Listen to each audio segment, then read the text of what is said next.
is a specific demographic, a group of adults with a very particular set of memories. They remember the heavy mechanical click of a wall-mounted rotary dial, and they remember the global reveal of the smartphone. Experts are still debating where they fit. Being a Xennial is like standing on a narrow sandbar. Two massive tectonic plates, the analog and the digital, are grinding against each other right beneath your feet. If you were born between 1976 and 1985, you occupy the closing chapter of Generation X. Yet, you don't quite resonate with the millennial tag. Society tries to force you into a category, but you don't fit. You belong to what scholars call the Xennial cohort, a micro-generation, a tiny sliver of time that produced a perspective truly worth dissecting. Think back. You spent your formative years in a purely analog world.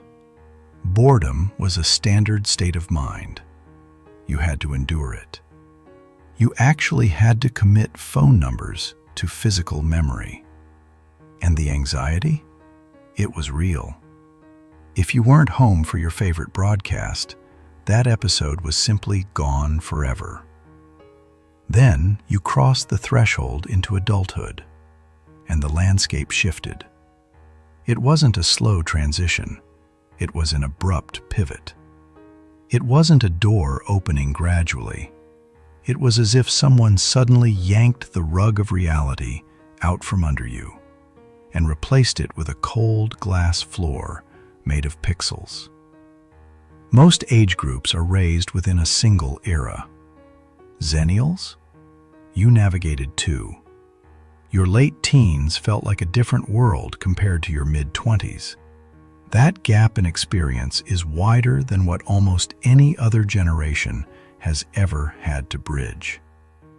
Think about your everyday life back then. Passing folded paper notes in the hallway. Deep conversations that simply vanished into the air once they were over. Making plans was an act of faith. You couldn't send a text saying you were 10 minutes late.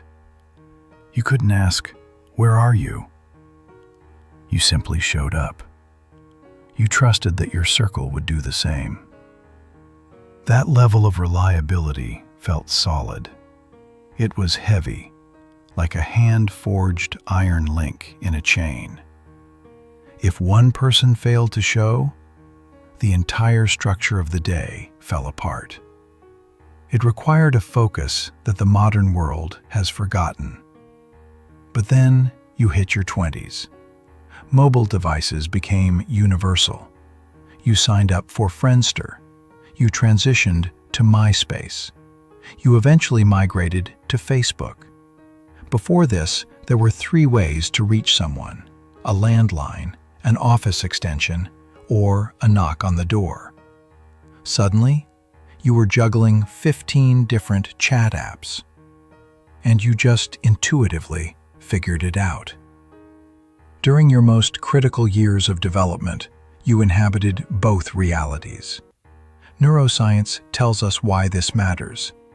The prefrontal cortex, the part of the brain that manages adaptation, evolves until you're 25. A study in Nature Neuroscience confirms it. This region matures well into your 20s. For you, the technological reconstruction happened right inside that window of plasticity. It was like being an architect, trying to finish the blueprints of a building while the laws of gravity were being rewritten around you. You were young enough for gadgets to feel instinctive, but old enough to have a vivid map of the world that existed before them. Gen X can be cynical about tech. Millennials, they have no memory of a world without a connection. But if you're a Xennial, you are technologically bilingual. You can engage in a deep, face-to-face dialogue without itching for a notification. But you don't feel paralyzed when a new operating system arrives. You recall what it felt like to be completely unreachable for an entire afternoon. To younger people, that's a myth. To you, it's a skill. You aren't intimidated by progress. You've already survived its greatest explosion. And this reveals itself in your boundaries, especially privacy. You grew up in an era where cringeworthy moments simply dissolved. That middle school haircut, that messy breakup, that one night you had too much to drink. There is no high-definition evidence. It only lives in the stories people tell. This fosters a different bond with your history. Without digital footprints, your past wasn't a cold, permanent record. It was like writing in the sand at low tide. Time could gently wash away the sharp edges of your mistakes. Your memories were allowed to be fluid. They could grow. They could turn into legends. They could change shape. You weren't held hostage by digital documentation. Science says our autobiographical memory is meant to be flexible. Our brains curate the journey. They hold on to the meaning and let the trivial details blur. But when every moment is searchable, that organic process breaks.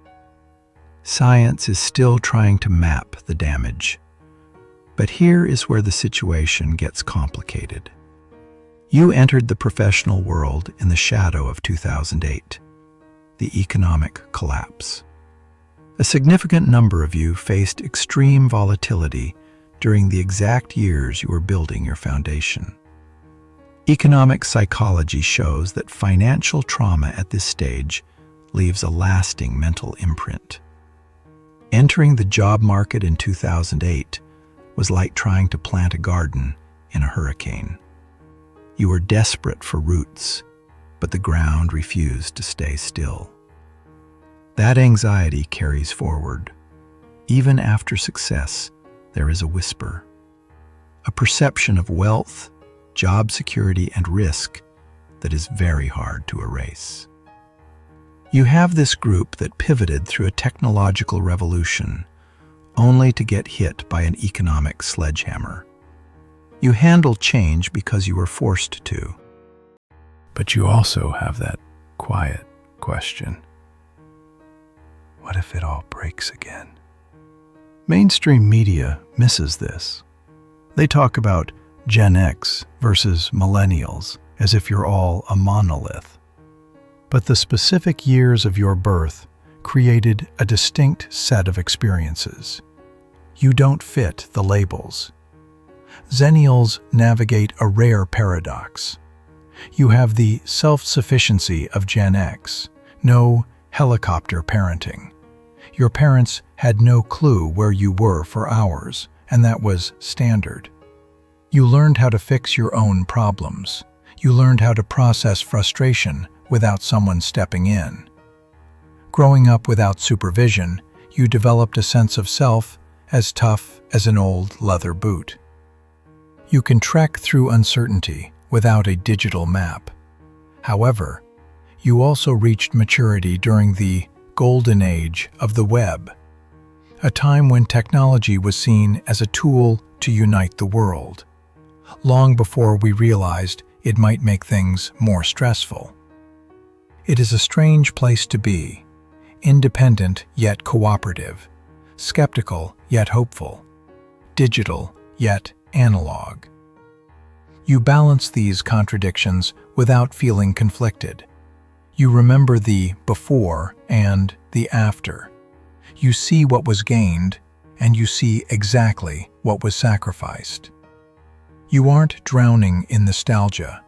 You value the convenience of today. But unlike the younger generations, you remember the trade. You lost the ability to be truly alone with your thoughts without effort. You lost the patience that only comes from waiting. You lost a certain type of presence, but you gained connectivity. You gained a world of knowledge your younger self could never have envisioned. If you're a Xennial, you feel caught in the middle. Too young for some conversations, too old for others. Standing on the bridge between two worlds. It's not a mistake. That is your core identity. In a society transforming faster than we can track, surviving a cultural metamorphosis is your greatest skill. You are the lighthouse keeper who still knows how to trim a wick by hand, even while operating the most advanced laser beacon in the world. You are an expert at living in transition. The Xennial story matters because you navigated a unique moment in human history. You learned something the rest of us are still trying to grasp: how to adapt to the future without losing your soul in the process.